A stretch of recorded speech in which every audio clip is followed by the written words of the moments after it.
Several days have passed since the end of the Chunin exams, and after careful deliberation, Hiruzen has summoned the finalists and their senseis to the Hokage's office to hear the announcement of who will be promoted. When Team Jiraiya arrives, they spot 4 neatly wrapped packages on Lord Third's desk, each containing the green flak jacket and blue shirt and pants of a Leaf Chunin. Looking around, it doesn't take a mathematician to realize that means only half of them are to be made Chunin. And so as Lord Third calls for their attention, the 8 aspiring Chunin stand at attention, ready to hear the Hokage's verdict. Clearing his throat, Hiruzen opens by saying that he is immensely proud of each of the young shinobi who partook in the Chunin exams, claiming that regardless of today's outcome, he believes they are all a credit to the village. However, only a select few of them have truly demonstrated the mark of a Chunin, and to them he would like to give his special congratulations. The first name called forth is a surprise to no one, that being Nagato, with Lord Third stating that his skill alone makes him worthy of this promotion, but the control and compassion he exhibited are a credit to his sensei's teaching. Stepping forth, Nagato shakes the Hokage's hand and is handed his package, before Hiruzen moves on to the next name,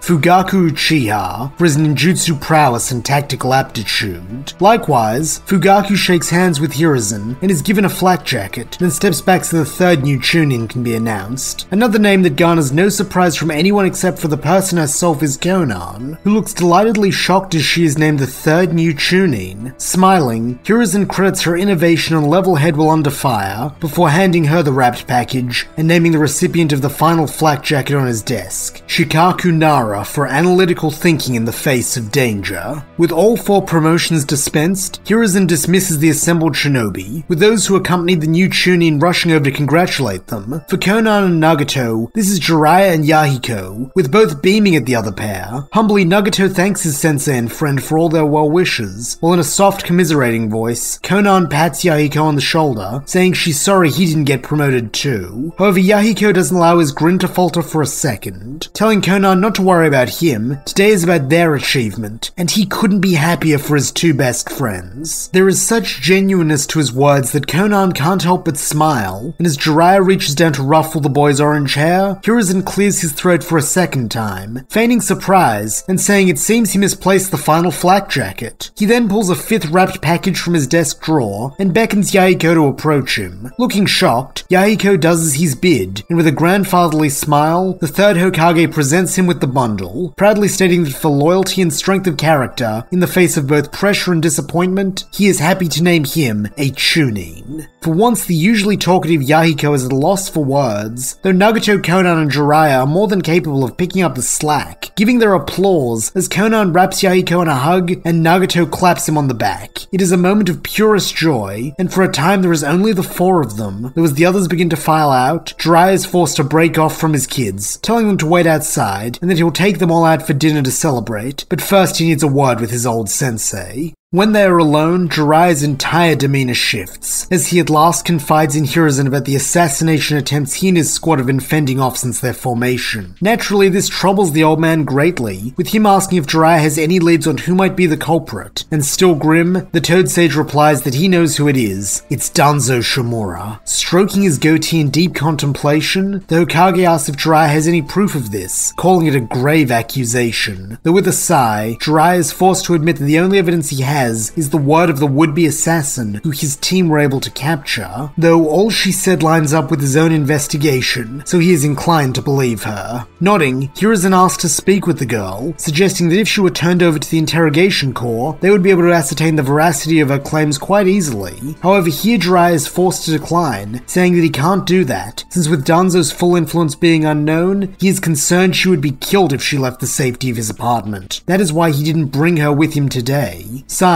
Hiruzen tells the gutsy Sanin that in that case, he's afraid he cannot render any assistance, since there simply is not enough proof to act against one of his most trusted advisors, even if it is for the sake of one of his former pupils. Turning and heading for the door, Jiraiya says he completely understands, though he promises that he will find a way to prove Danzo's guilt and protect his kids, no matter what it takes. Meanwhile, deep underground, in a place where even the moon's faint light cannot reach, another pair are deep in conversation. The younger of the two, a girl with honey-colored hair, has taken a knee in front of her superior, her voice soft as she apologizes for being absent from his service for so long. Standing over her, Danzo Shimura surveys the girl impassively, his tone mild as he asks what prompted this delay, reminding her that her mission was meant to have concluded more than a month ago, a mission it seems she has failed, he might add. Nervously, Nono replies that she was captured by the enemy, though she used this to her advantage, using the fact that no information could be extracted from her to instead extract information from them. During her time as their captive, she was able to learn about their target, and even earn Nagato's trust, making now the perfect time to acquire his eyes for the root. Curiously, Danzo asks why she has not done so then, but with a tremble to her voice, Nono answers that she cannot do it alone. Nagato's eyes have a seal on them, so she requires help capturing him alive, hence why she has returned to her master now to request his aid. Lip curling, Danzo states that he cannot be seen attacking the boy himself if that is what she is proposing, but Nono hastily shakes her head, saying she would never endanger him like that. She simply wants a small squad of root agents, perhaps 6 or so to help her capture the boy, and if needed overpower Jiraiya and his other 2 subordinates. Briefly, Danzo pauses if weighing his options, before finally acquiescing, telling Nono she may have her wish, though only because the information she has gathered is valuable enough to excuse the multiple failures she has had on this mission thus far. Thanking Danzo profusely, Nono rises to her feet and runs deeper into the root base to assemble her fellow operatives and return to Jiraiya's apartment where they will lie in wait. Night has well and truly fallen by the time the 7 cloaked and masked figures return with their prey, a tearful Nagato with a bruise across his left cheek that suggests he did not come quietly. Removing her mask and stepping forward, Nono once more takes a knee in front of Danzo, stating that as ordered, she has captured Nagato Uzumaki so that he may take his eyes. Nodding approvingly, Danzo calls this well done, pleasure in his reedy voice, until a sudden cold snap fills it, forcing Nono to look up in shock. Anger flashes in the root leader's single visible eye as he asks if Nono really thought he would fall for such an obvious ruse. Her story was too plausible,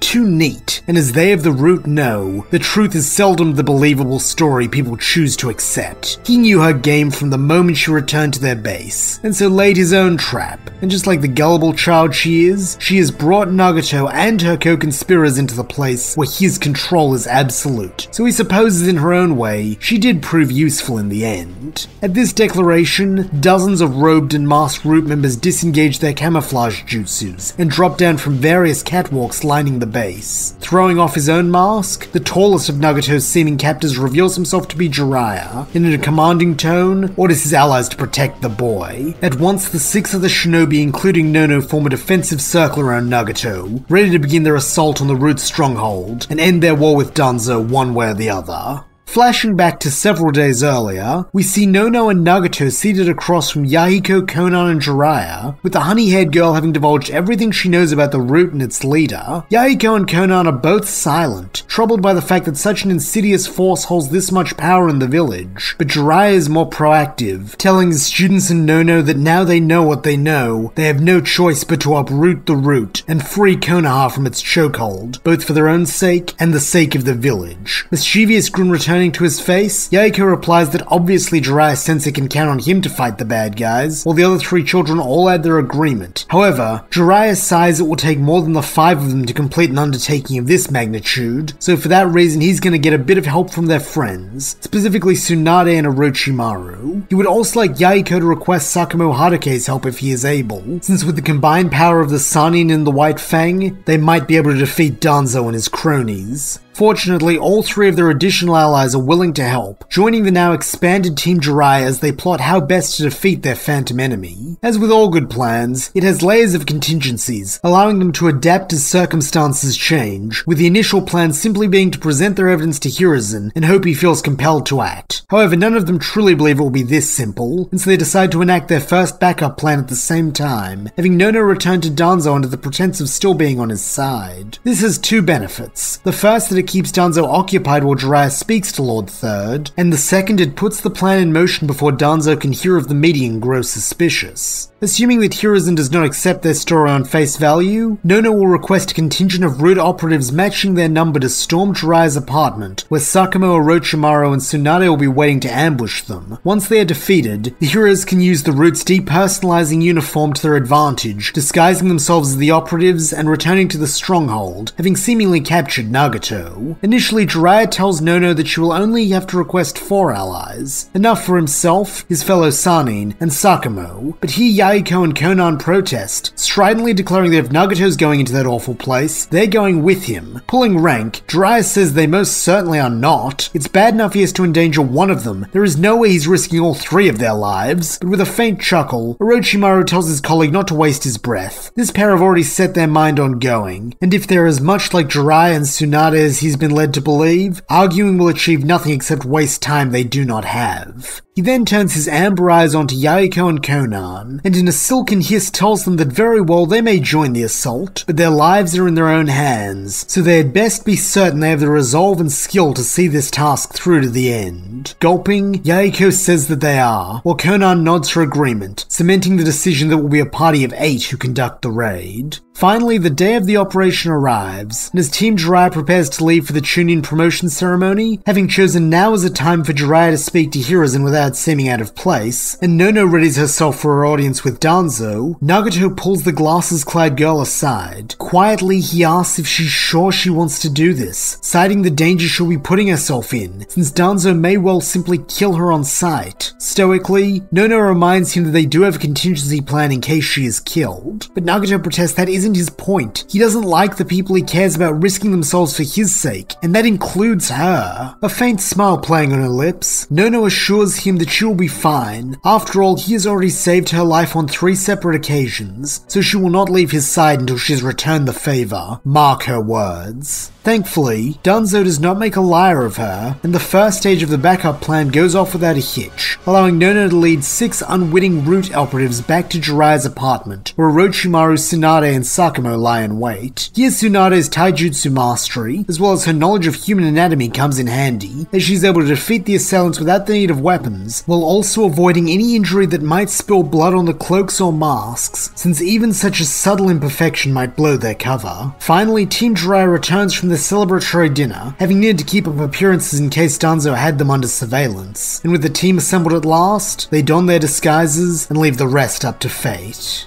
Back in the present, the 8 invaders begin their battle with the seemingly endless horde of root shinobi, all of whom are more than willing to lay down their lives in the pursuit of Danzo's order to seize Nagato and kill the rest. Thankfully, the heroes are not opposed to using lethal force against their enemies, least of all Orochimaru, who launches a brutal bevy of snakes, which latch onto the limbs and necks of their unfortunate victims, downing them with their excruciating venom. Sakumo Haruke, having spent so long on the front line, is also unafraid to kill, his chakra saber cutting a path through the road operatives that allow the others to advance on Danzo. Fortunately, they had planned for the eventuality where he saw through their deception, and so have 2 primary plans to solve this issue.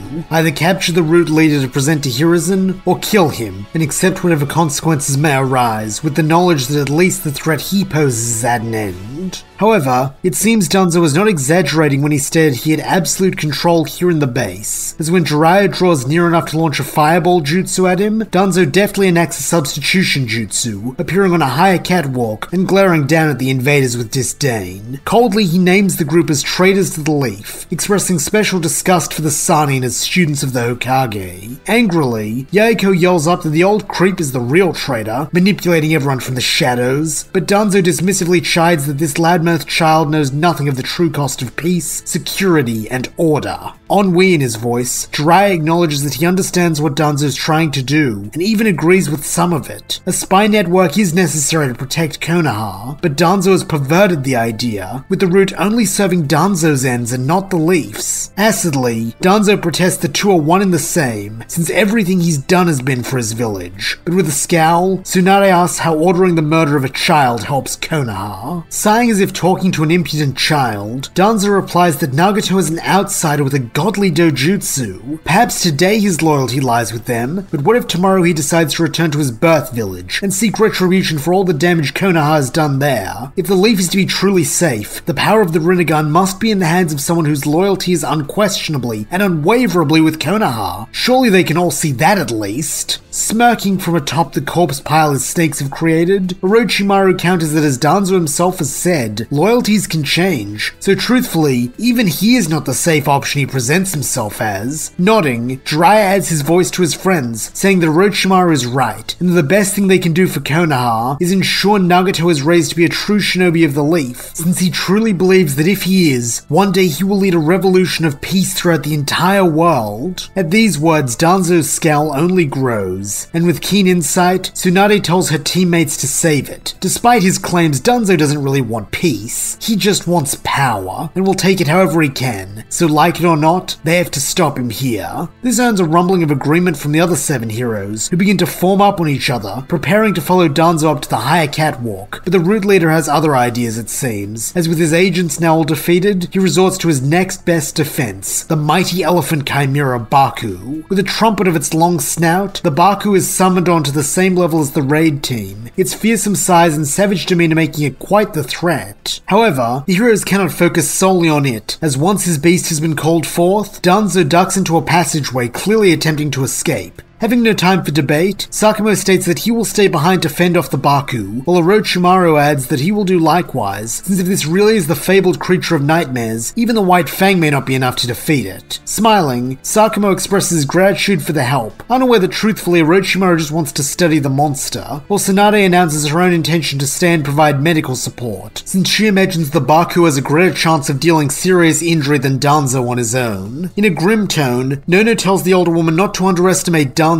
since there is a reason he has managed to maintain his power for so long, but all the same she follows Jiraiya and his trio of now Chunin subordinates as they run up the wall and leap through the passage Danzo fled through. Though Danzo is admittedly past his prime, he is still quite athletic, having a good head start on Team Jiraiya, and it is only thanks to the lanterns lining the passage they are able to keep track of him. Not wanting to lose their quarry, Konan brings out her restocked supply of origami paper and summons a pair of wings, allowing her to take to the air and fly over Danzo's head. Landing gracefully, she begins to assail the root leader with paper shurikens, forcing him to slow his running to parry them, and thus allow the others to catch up with him. With Nagato, Nono, Yahiko, and Jiraiya on one side, and Konan with a pair of newly formed paper clones on the other, it seems that Danzo is well and truly cornered. Though as the heroes are about to learn, he is not known as the Shinobi of Darkness for his strict adherence to fighting fairly. Making the clone hand seal, Danzo creates a trio of shadow clones, each facing a different direction, so that together the 4 of them create a box while covering each other's blind spots. They then all take a deep breath and expel a torrent of cutting winds, which force Team Jiraiya to dive to the floor as the steel ceiling and wall are shredded by the cutting power of the gale. This creates just the opening Danzo needs, and so kicking Konan into the wall with a painful thump, Danzo and his trio of doppelgangers push onwards. Worriedly, Jiraiya asks if his student is okay, but she attests that she is fine, getting to her feet with the others and following after Danzo once more as they at last exit this corridor. The next section of the route base is a cross-section of 2 corresponding catwalks, forming an X intersection, and as soon as Team Jiraiya step onto it, they know something is wrong. With his Rinnegan, Nagato can see the trio of camouflaged Danzo clones, and so yells for his friends to get back, as suddenly all 3 open fire with wind bullets, turning the center of the intersection into a kill box. Leaping back, Team Jiraiya told the Danzos to give up the games, and seeing no need to expend chakra on a useless jutsu, they all remove their camouflage and step forward to challenge their opponents. Wisely, Jiraiya doesn't underestimate these clones, even if they are only a quarter of the original's power, and so tells the kids to pair up as they fight them, before throwing himself at the middle Danzo. Yahiko with Konan at his side do likewise with the right-hand Danzo, leaving the one on the left for Nagato and Nono. Back in the entry area, Tsunade, Orochimaru, and Sakumo are still entrenched in battle with the Baku. Despite her claims of sticking to medical support, Tsunade can't help but get involved in the fight, having already already punched the creature of nightmare in the trunk with enough force to buckle the armor at the base of it. Meanwhile, Orochimaru has made good use of his snakes to attack from afar, having dozens of the nasty little critters bite any part of the Baku they can get their fangs into, injecting it with painful venom that only seems to make it more ornery, with it stomping on most of the serpents as it thrashes about. Thankfully, Sakumo, who is leading the assault, has the nimbleness to dodge and weave around this tantrum, darting in and out with lightning speed and slashing at the beast with his chakra saber. This is just as aggravating to the Baku as the snakes, and so wanting to be rid of this pest, it begins employing the legendary suction power of its trunk to try and suck Sakumo up. Smiling, Sakumo asks if the two remaining Sannin can handle things on their own for a while, and when he is met with offended sounds from both Orochimaru and Tsunade, who don't like the idea of this man looking down on them, he lets out a chuckle and dives headlong into the monster's snout, vanishing from view. Returning to Team Jiraiya, they are still fighting the three Danzos, with each employing different strategies which make them uniquely annoying foes. Having deemed Jiraiya the biggest threat, his Danzo clone chooses not to fight him, but to instead attack the kids, with Jiraiya being forced to take drastic action and reverse summon both of them into the stomach of a barrier toad, where Danzo cannot hurt his students and Nono. Even in this confined space, Danzo is wily, using his wind wave jutsu to attempt to slice Jiraiya in half, or else cut his way to freedom, but this is the Toad Sage's domain, and so leaping out of the way like a great toad, he makes use of his Wild Lion's Mane technique to grab hold of the Danzo clone and hurl him into the toad's stomach acid, where he disintegrates with a pop and a fizz. Meanwhile, the four kids are each locked in their own death struggle with the other two Danzos. Nagato and Nono's has drawn a kunai, and after enhancing its blade with wind chakra, has begun a duel with Nono, who thanks to Yahiko has her old Tanto blade back. Speaking of the orange-haired boy, he and Konan have been working hard to try and close the distance between them and their Danzo, as he keeps using cutting winds to neutralize Konan's paper ninjutsu. Each time he does, Yahiko sweats a bit more, worrying that this will be the time he sees Konan cut to ribbons, but the resourceful girl is far from a liability, instead taking to the air on paper wings to draw Danzo's attention. Knowing this might be his one and only chance to employ the technique he and Sakumo created during the month of training, Yahiko wipes the sweat from his brow at the back of his hand, then runs at Danzo. Barely looking at him, Danzo merely throws a shuriken to down the boy, but dodging out of the way with speed gained through needing to keep up with the White Fang, Yahiko evades the hit and drives his fist into Danzo's gut. This alone is not enough to dissipate the clone, but then a sudden explosive force rockets into Danzo's stomach, as Yahiko channels chakra through the sweat he wiped away to create the impact of a second, stronger punch directly after the first. This is his secret technique, the Undex Fist. The strength of this hit makes the second Danzo evaporate with a sudden poof, and with him gone, Konan is able to assist Nono by raining down paper shurikens onto her Danzo clone, destroying him in an instant. A moment later, Jiraiya returns to them as well, with the five heroes all looking around to see if they can find a trace of where the real Danzo fled while they were fighting his doppelgangers. Unfortunately, they are not left to look long, as with a faint whoosh, Danzo body flickers into the midst of them, and before Jiraiya or the others can act, he lays a kunai to Nagato's throat, ordering them to stand down or the boy dies. Back with Tsunade and Orochimaru, they are still fighting off the Baku. After all the venom that has been injected into its bloodstream, it has started to become sluggish, but neither Sannin are foolish enough to discount it as a threat, as even wounded, it still has its sweeping trunk, piercing tusks, and stomping feet. This is made most clear when with a fearsome bellow it charges Orochimaru, forcing Tsunade to leap between the beast and her friend, and use the full might of her chakra-enhanced strength to push back against its trunk and force it to a stop. Even still, it remains a tug of war,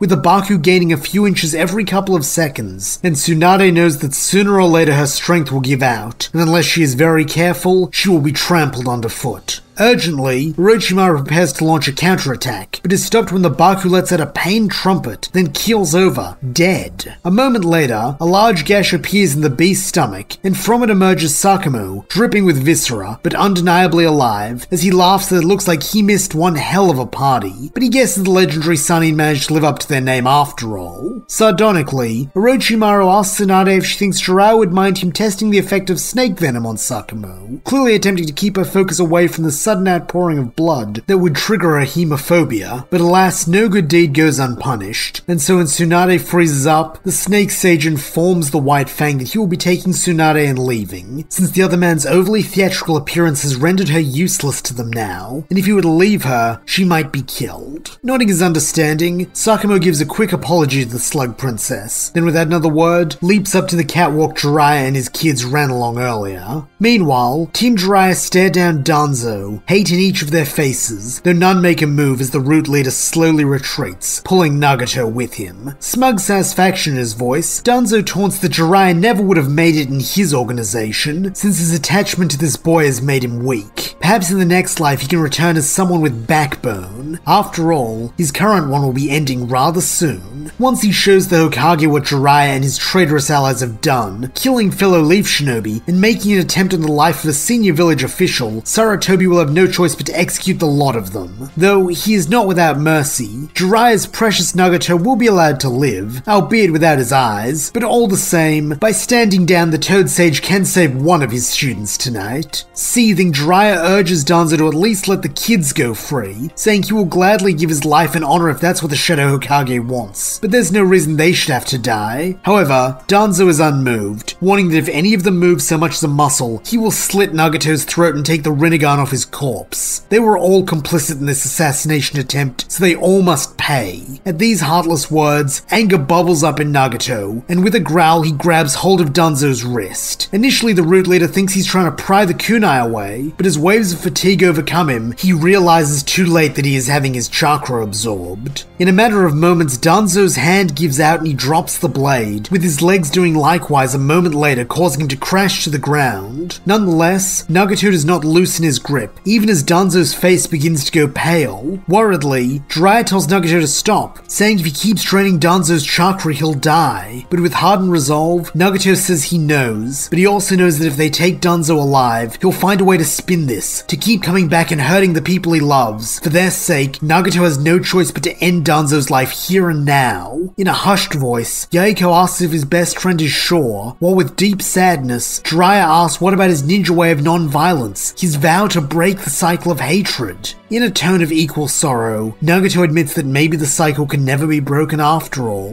When he thinks of what Danzo was about to do to Jiraiya Sensei and the others, a deep hatred for the man wells up inside him, and maybe it's not possible for people to let go of that hate. If everyone feels the same way towards those who have wronged them, perhaps there is no way to stop the cycle from being perpetuated endlessly. However, before any answer can be given, a sharp thunk draws everyone's attention. Looking down, they see Nono's Tanto blade buried in Danzo's throat, the wound having clearly taken his life before Nagato could. Stoically, Nono tells the young redhead that the cycle is broken. He did not enact his vengeance on Danzo in the end, meaning his ninja way has not been breached. Nagato isn't sure what to say to this, but it seems words are unnecessary. As stowing her blade once more, Nono turns to Jiraiya, asking what they should do now. Weighing his options, Jiraiya says the best thing would be for Nono to be turned over to the interrogation corps, since through her memories they can prove the truth of their aspersions to Lord Third, clearing their names of any wrongdoing, now that Danzo can no longer use his influence to do her harm. Nodding, Nono deems this acceptable, and so she and Jiraiya depart, heading to the Hokage's office at last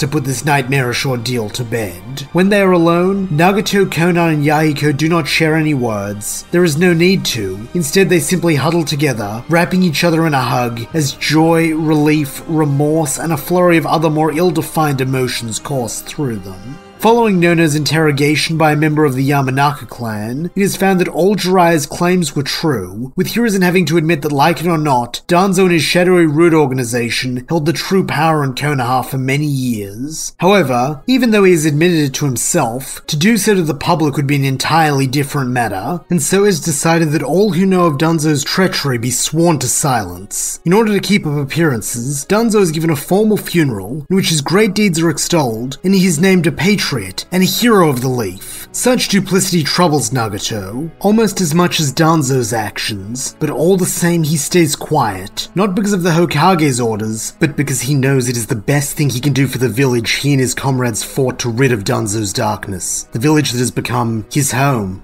Nagato sees now that in spite of himself, that is what the village has become. A place neither all good nor all bad, but a place where he was able to make friends and find a new family with Yahiko, Konan, and Jiraiya sensei. His bond with them makes this a precious place, and as he at last ties on the Konoha forehead protector, he truly feels like a part of the Hidden Leaf. And that's where we'll leave this season of What If Jiraiya Brought the Rain Trio to the Hidden Leaf. Thank you so much for listening. I hope you enjoyed it. And if you did, please don't forget to like, subscribe, and leave your thoughts, suggestions, or screams of rage in the comments below.